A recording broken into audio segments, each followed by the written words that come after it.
Okay, welcome back to Latin America, part two. I'm going to largely talk about a little bit more about culture, urbanization today. Um, I kind of I broke it down a little differently here. Again, we're going back to what is Latin America, what is the Caribbean within Latin America. So this is clumping the two. And when I've taught this course other times, sometimes I do clump the two together because there are a lot of similarities. In this course, we do have enough time, so we're separating them because they really do merit. They are their own region. But you can see here how this different map is. This is a larger version of it. But looking at it from this way, in Latin America, there's 17 countries. In Caribbean, there's considered 16 countries or dependent territories. In those 17 countries in Latin America, there's 555 million people, whereas in the Caribbean, there's only 44 million people. So we do have quite a few countries. When you get to the Caribbean, there's actually more than 26 maybe there's only 26, so there's like 40 something. There's a lot when you get into having to memorize those. Fortunately, we're not memorizing them anymore. Okay, population and settlement. This was distinct. We talked a little bit about in the first lecture. There's a lack of river basin civilization. So largely what you find in the rest of the world when we get to especially water resource areas in Africa, in North America even, you find that people predominantly have settled along river areas. And here in Latin America, we don't find that. So people have primarily settled in mountain areas. Those were pre-Hispanics, especially the Incas. And then you get people today to settle in like more of the river, not river, but the flatter altiplanos, the flat valley areas as well. We've seen rapid population growth in the region. So, we talked about right in the slide before today, we have about 555 million they were estimating. In 1950, there were 150 million people. In 1995, 450 million people. So we briefly talked, we did briefly talk about, sorry, I forget these things, the demographic transition model. So this kind of applies here, but it's a lot quicker, a lot shorter time than we saw in that model. So 4 countries account for about 70% of the population. That's Brazil, Mexico, Colombia, and Argentina. Also the 4 largest countries as well. So we've got Mexico up here, Baja, all the way down to the Yucatan. We have this area of Brazil, Argentina, with Uruguay kind of sandwiched between the two. And then we have Colombia. So this big country right here that connects with Panama. There's a gap there where the Pan American actually can't connect because it's blocked. I think it's like 30 or 50 miles. It's blocked by forest. They call it the Darien Gap. It used to be very difficult to pass because of FARC.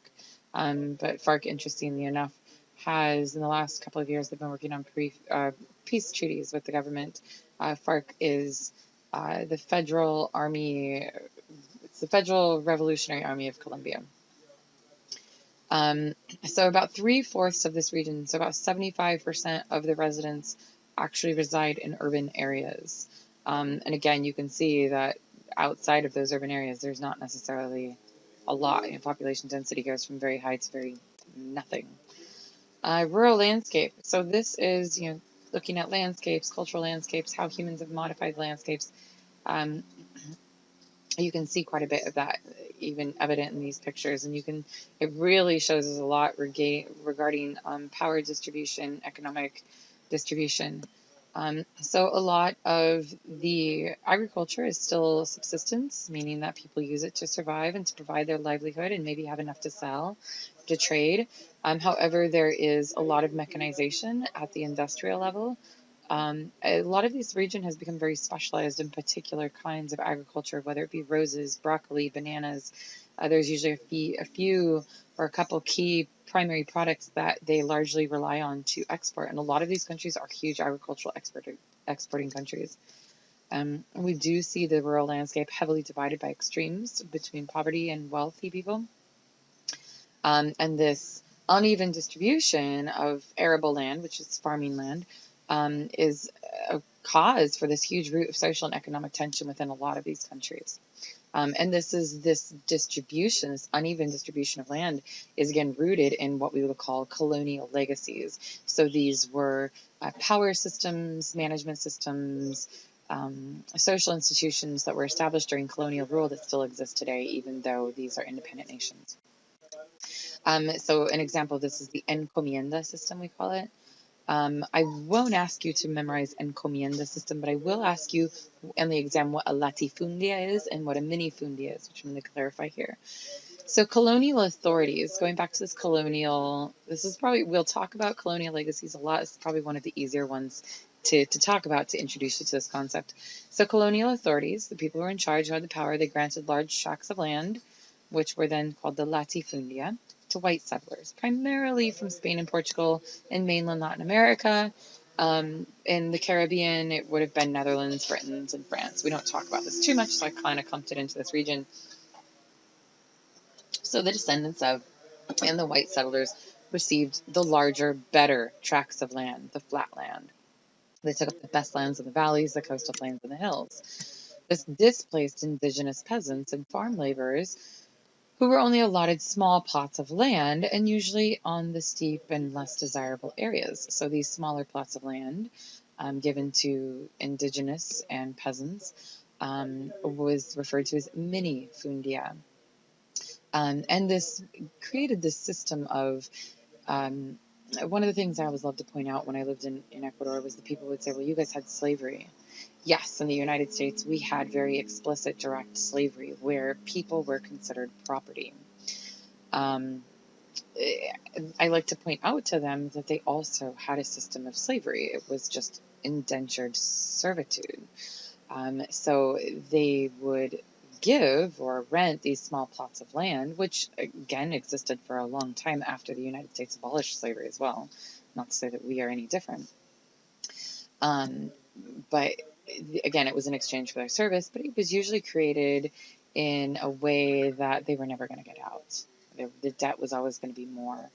And this is why there's a Quechua word, or Quechua word is the language that's used by the descendants of the Incas. And we call it Wasipungo, which again has switched not from just this uneven distribution of land, but it's become a word to represent the discrimination and the prejudice towards indigenous groups as well, and how they've been displaced onto less desirable lands. So here's a couple of examples. You can see if I ask you, what's an example of the minifundia? What's an example of the latifundia? It's really hard. I used to find great pictures of this. I haven't in a long time, unfortunately, as much as I look. This here on the right is actually a little bit more terraced than you tend to find. Usually you'd see people look at how steep this piece of land is here. So you can see all of these smaller areas on the steeper lands. Even back here and back here as well, you can see some. These would be the areas of land that are then used to give to the minifundias, to the poorer people. And then the vast, fertile, expansive, ideal lands are the latifundia given to the rich people. And again, not that this system still exists today, but it still exists in the legacy. So this is still how the land has been divided. Some countries have attempted to take back the land. Ecuador did at one point, where they found that a lot of this land actually belonged to the Catholic Church. So they went and took it from the Catholic Church and started giving out pieces of it to other, peasants and indigenous people who wanted to farm. Here's some more examples, and you can see this is actually farmland up here. Grasslands and pasture lands that people use as well. Up here, some more examples. So Wasipungo is coming from this concept of Indian slave labor. So again, they might not have been directly referred to as slaves, but it was a slave indentured serviture type of system. And this led to agrarian reform, we call it, where they wanted to then, it's a reformation system to change how basically this system of slavery. So some places like in Mexico, this started in about 1910. Ecuador's happened about 1970s, 1980s, and then more recently in Bolivia, it happened even just barely 10 years ago. This picture up here, this is a book called Wasipungo. It was written by an Ecuadorian author called Jorge Icaza. He was indigenous, and he wrote, and it really talks about the suffering of the indigenous people. There was a painter as well, last name Moya Samin, who was indigenous, and he created these amazing paintings. But again, it's meant to depict. It's art, so it's open to interpretation. But if you will, you can see the hands of an indigenous person who is an indigenous laborer. And maybe he's created this colonial, or maybe he's holding or sustaining this colonial. You could also look at it almost as the way it's placed as an act of aggression. But he's got some amazing paintings. Again, his last name is Guaya Samin, Guyasamin, if you're ever interested in looking at some of his pieces. He passed, I think, over 20, 30 years ago at least. Okay, so this colonial legacy on agrarian structure. On the bottom, we have greenhouses. I think this is northern Chile, hundreds of miles of greenhouses. On the right, we've got a monocrop plantation of bananas. So how has this affected the system today? So we have the latifundia and the minifundia legacy that has led to unequal land distribution that continues today. So this unequal land distribution hasn't changed. It just means that the land has been passed on to descendants of these people who now own the majority of the land, and with their connections, they have oftentimes industrialized. Large estates are mostly controlled by people of European ancestry. Small, less productive parcels are operated by farmers of indigenous and or mixed ancestry. And then this has also influenced the type of agricultural products you can produce. Locals, or the people who have the minifundias, the farmers, the indigenous farmers and people of mixed ancestry, which we tend to call those campesinos or country folk, and peasants, we'd call them, probably the best word to translate it to, are there people of indigenous ancestry, but they no longer speak their indigenous languages or continue the same cultural practices. So there's going to be a difference in the type of agricultural products that they produce as well, and which markets they can access.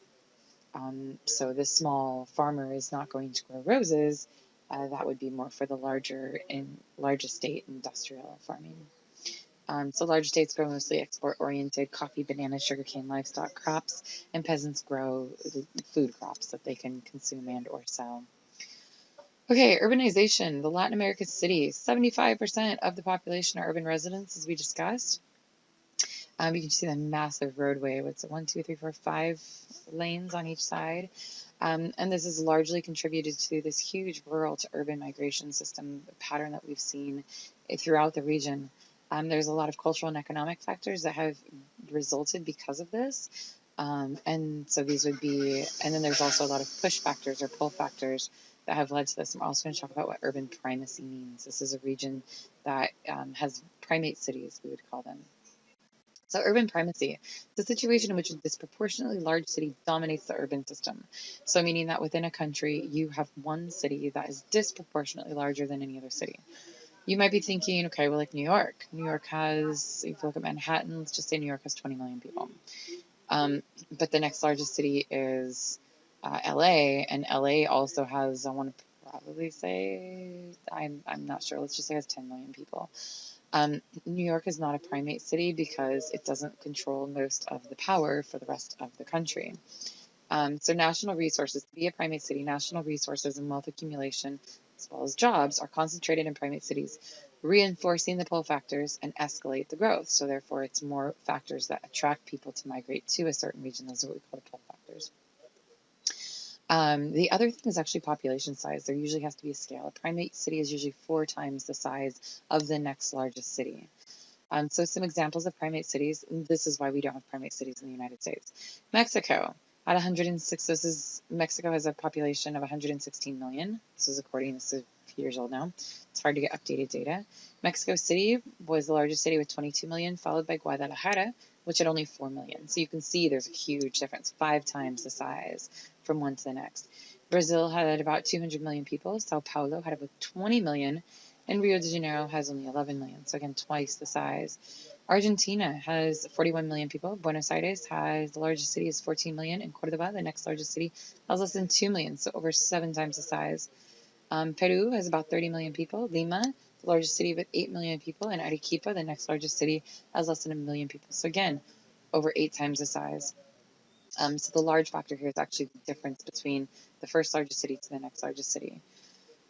We've also seen a very distinct urban form pop up in Latin American cities. And again, this is largely because of, so this is all here related to Caracas, Venezuela, which is the largest city in Venezuela. The thing is that they have a large colonial history. So, and they usually have a colonial center, and then they have more contemporary growth that has happened around this colonial center. So, and then you can also see the mix of the cultures, right? These are very old cities, but they've had a lot of outside influences over time, and then influences again with independence. So you can see the CBD, which we call is the central business district in the middle, and it extends out, large malls. Again, you won't really find malls in the very center, whereas actually you might find large malls in the city center here in the United States. So you've got a market. The orange areas are zones of maturity, they're calling it. But it's a very distinct. I'm not going to ask you too much about this city. You'll see a lot more. We'll talk about cities in some other regions. A huge characteristic here, and this is one of the things that we're going to talk about in this region, is actually squatter settlements. So you get a lot of people coming into these cities. There's not sufficient infrastructure. There's not sufficient planning to actually build areas for these people to live, yet they have to live somewhere. So you get on this top right corner, again, this could be anywhere in a lot of countries, what we call these squatter settlements. And I'm going to show you some pictures to kind of walk you through how a squatter settlement or a slum, they can be referred to, a favela in Brazil and Portuguese, how they're formed. Okay, so push and pull factors. So push versus pull factors, they do work in tandem. I want to make sure everyone's clear because there are going to be questions on exams. What are push factors? What are pull factors? And these are things that we're going to talk about a lot. So push factors are factors that make you push to want to leave an area. It could be warfare. It could be lack of jobs. It could be unsafe, maybe lots of crime, lots of violence. It could be if I talk about what are push factors that had me leave Galapagos to move back to the United States, well, access to healthcare. Not so much for me, but for my young son as well. I wanted him to have a decent education.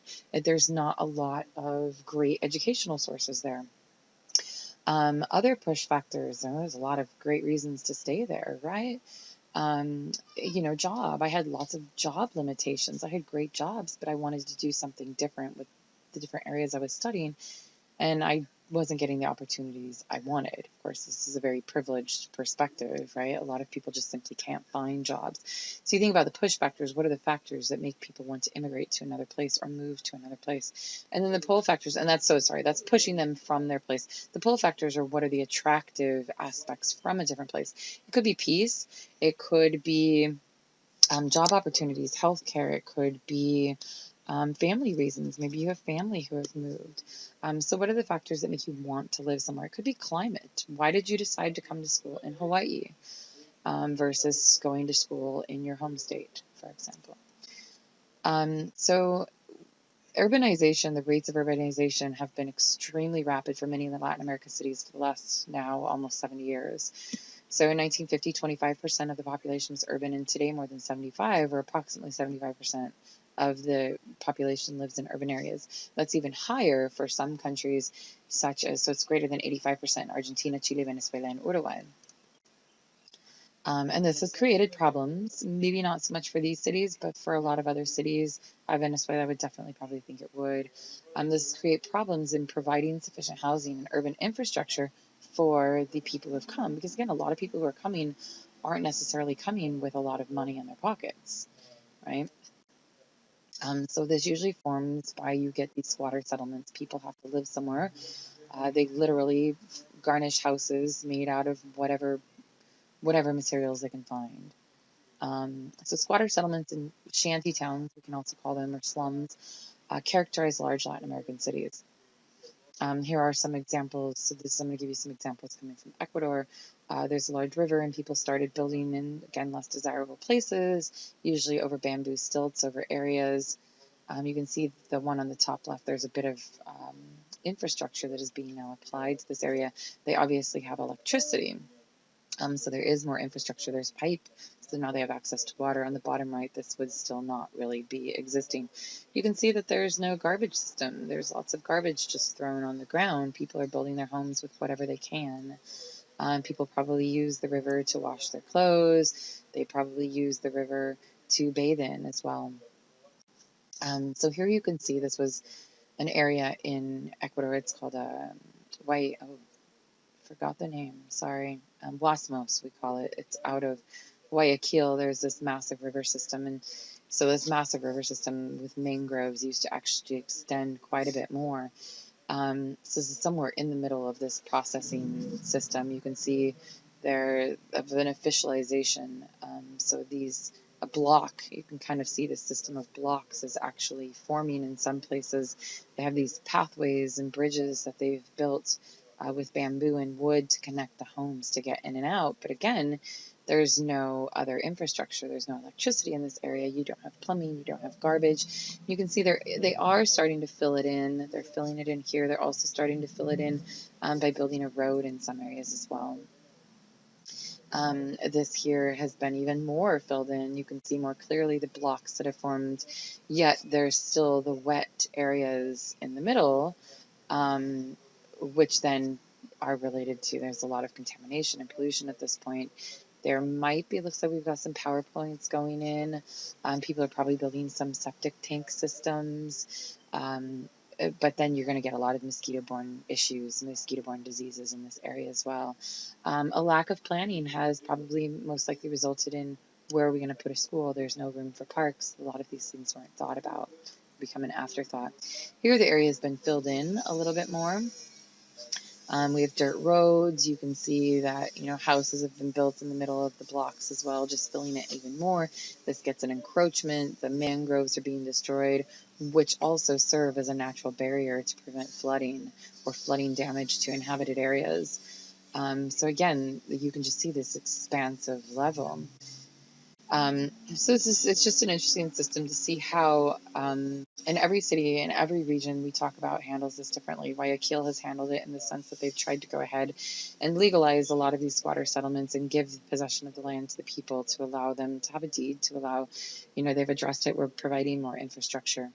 Some countries do not have this capability, the economic capability to provide such services. And then we'll talk about when we get to China, for example, East Asia, where China has anticipated this, overbuilt, overprepared, and now they have ghost cities where people don't inhabit them or people can't afford to inhabit them.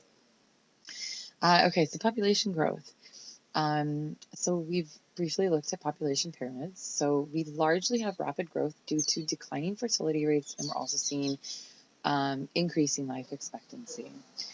So here we're seeing contrast situations of Uruguay on the left and Guatemala on the right. So there's a huge difference here in political stability, past political stability, current economic situations. The right is very pyramid shaped. You can see huge population growth, lower life expectancy. There could also have been, there's been civil war and civil unrest at different points in Guatemala as well that could have also impacted the population. On the left Uruguay, you can see that the population is reducing. There's a slight baby boom maybe for a while, if you want to call it that, but the population now is decreasing. So European migration. We do have some interesting influxes of out-migration coming into this region. Maybe not quite as interesting as we'll see in other places. European migration, obviously, a lot of people coming into Europe historically. You do see more and more people now wanting to leave the region to go to North America. I met a guy, a Dominican man, at a restaurant. He was serving as a waiter, in a town it was a long time. It was like 15 years ago in Spain, and I'm pretty sure he was Dominican. And he was trying to get to the United States, to New York. And I was living in New York at the time, and I was traveling across Spain. I was just thinking why. I was working with children of immigrants in schools as a high school teacher. So he had immigrated from the Dominican Republic to Venezuela, because from Venezuela it was easier to get a visa to go to Spain. And in order to get to the States, it was even easier to get to the States from Spain than it was from either of these countries. So he was following this path. He was creating this path of immigration to try and be able to ultimately get to the States. So it just kind of shows you to what extent people are trying to get out to get to different countries as well. And a lot of this is basically economic opportunities, job opportunities. Asian migration. There's been a lot of influx in Asian migration that has happened into certain countries. Peru is famous for Asian migration coming in. The Fujimori family, and where the president was actually from Japan, a descendant of Japanese settlers. Here we have a depiction of Japanese Brazilians as well. So there's also different groups of more recent immigrants from a lot of these countries, Europe as well. A lot of Latino migration out as well as in. Colombia and Ecuador both had problems with a lot of Cubans coming into the country, people coming in from other areas as well. Ecuador has a lot of problems of people seeking asylum and refugees coming from war-torn areas or conflict areas because of FARC associated with Colombia as well. And remittances are also a huge factor, not quite as huge as you would see with other regions, because for the most part, people can survive in this region. We'll talk about some areas where remittances can make up as much as 50% of the income for people. So remittances are basically money and funds that are sent back to your original nation or your nation of origin to help support your family that lives there. So culture, we're going to end talking about culture today. So there is an interesting mix of cultures in South America. It definitely was not just a simple transplanting of this Iberian culture. Iberian meaning coming from the Iberian Peninsula, so Portugal and Spain. We've definitely see this huge mestizo, we call it, mix. Mestizo means mixed, blended. So we see a blended European and Indian traditions, and even much so in a race. So a lot of people in this region along the Andes, for example, where it was predominantly just, or along the Pacific, you have people of indigenous descent and or European descent. And not a whole lot of mix from outside, where if you go to Brazil, you see it is quite different. You get a lot more mix from African cultures as well, African races. In some regions, we have seen quite a strong resilience of Indian cultures, and I would say that this is even happening more so in some areas more recently, as we're kind of seeing this global trend to have a lot of pride in your indigenous roots and indigenous cultures and local knowledge. But for most of the region, as we would see with, looking at Hawaii as well, there's been a forced assimilation. A lot of people were deprived of being able to speak their language legally as well.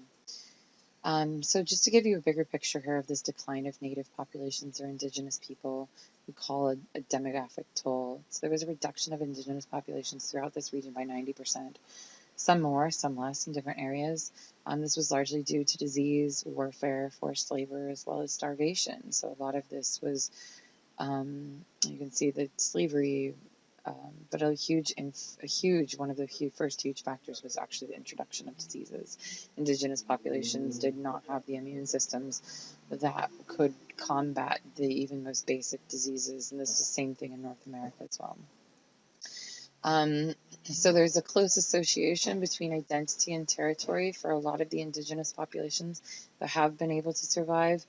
And depending on which country, a lot of countries have actually been able, or even are still continuing attempts to gain some type of autonomy so that indigenous people can still continue to live off the grid outside of the mainstream Western culture.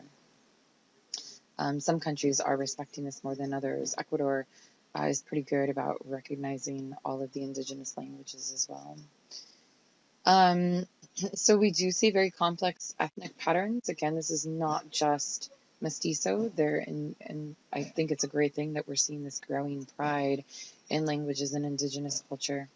However, throughout the region, there still is a large dominance of Spanish and Portuguese language, as well as this mestizo culture. But you can see, so we've got down here this persistence of this in the indigenous languages. So the yellow area is Portuguese. The creamy color is Spanish. The rest of the areas you can still see where there are indigenous languages. Aymara, some of the more popular ones, the Guarani, down in parts of Argentina, Bolivia, Paraguay, and parts of Brazil as well. Mayan up in the Yucatan Peninsula, southern Mexico. We've got another big one is Quechua, which is largely there in Peru, Chile, Ecuador. I find it really interesting with Quechua as well is that you can be in, I've learned bits of Quechua from people that we call it Quechua in Ecuador, other places call it Quechua. But you can find it's not actually mutually intelligible. So I've talked to people who speak Quechua in the Andes, and they've taught me bits and pieces or words and phrases. And then I've talked to people who speak Quechua who are from the Amazon jungle, and it's actually not mutually intelligible. They're talking to me, oh, I learned some Quechua. And they're like, oh, what do you know? And then I'll say what I know, and they're like, oh, that's not how we say that. And I'm not talking about complex things. I'm talking about counting to 10, for example. And so, again, there's quite huge variations, but they're considered the same language. So Latin America, what does Latin mean? And this kind of goes back to looking at, we've talked about this a little bit. There's not a lot of quote unquote Latin languages, but, this could be contrasted with Anglo-America, which North America is Anglo-America. About 2/3 of this people are Spanish speakers and about 1/3 are Portuguese speakers. Even people who do speak indigenous languages, the Spanish or Portuguese would tend to be their second language. So you do have a lot of pockets of indigenous languages throughout the region.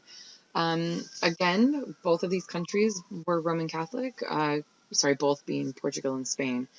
So you do see a dominance of Roman Catholic religion. Also syncretic religions. Syncretic religions means a mix of religions. And this can also be seen in a lot of the ways that countries celebrate. So we've got Brazil. We've got here a picture of the Pope traveling around, which does play a huge factor. And then in the bottom, we've got indigenous groups. It looks like they're probably Ecuadorian, maybe Bolivian or Peruvian. And they're playing what we call carnival, actually, because of the way they're playing this with the foam. I'm gonna say they're Ecuadorian. So carnival celebrations are a good example of this blended Catholicism with indigenous language and religions as well as African, which is different for some countries. You get the syncretic religion based more on African influences than indigenous. So some of these examples are Brazil, Dominican Republic, Cuba, Ecuador. A lot of these countries do have Mexico as well. The curandero, the cure, the healer. A lot of the cultural practices, the Day of the Dead. So a lot of these are concepts that have blended Catholic practices and beliefs with previous local ones. So about 90% is Roman Catholic, but syncretism also prevails. So carnival celebrations, I probably should have taken this one out. Sorry, it's a bit of a duplicate. Finally, your book always likes to provide an example of how the culture of this region has then influenced other regions. Telenovelas, soap operas. Even so, we see there's quite a few soap operas that were Latin soap operas that have become popular, or they have made an American version as well. Ugly Betty, I think is the name. There's another one. There's another popular show in the States that actually is kind of a portrayal of like a Mexican soap opera as well. Sorry, I don't own a TV. I'm not very good with television shows. Soccer, football, as we call it, football, is also quite, it's a good example of how the cultures have spread as well. Have influenced other regions. These are countries in a region that they might not have a quote unquote, it's going to sound really mean, and I don't mean it to say this way, they don't necessarily have a lot going on for them. They might not be able to compete very well in Olympic Games yet, because, partially the access that they have, the popularity, culture. This is changing. You do see a lot more countries competing in different events, not quite monopolizing events like we have here in the States and other countries that are able to fund a lot more of the sports training. But soccer, football is one of these sports that these countries, I mean, you need a ball and dirt and a pair of shoes to play. Um, and this is a picture of Pele, but there's an interesting story about um, to understand to what extent football can actually influence. There's this thing they call the two Escobars. I've put the video down there. But there was, it's an interesting story how the drug trafficking had gotten to the point of somebody won a game and they were not supposed to win a game. And there's an interesting story. It's a couple minutes. It's a really interesting story about how one Escobar killed another Escobar, the drug lord, to the football player because he actually won a game. But there is a lot of nationalism tied into people's football teams. Again, more so than you would find for a lot of other aspects. Anyways, that is the end of part 2, and we've only got one more. Have a great week.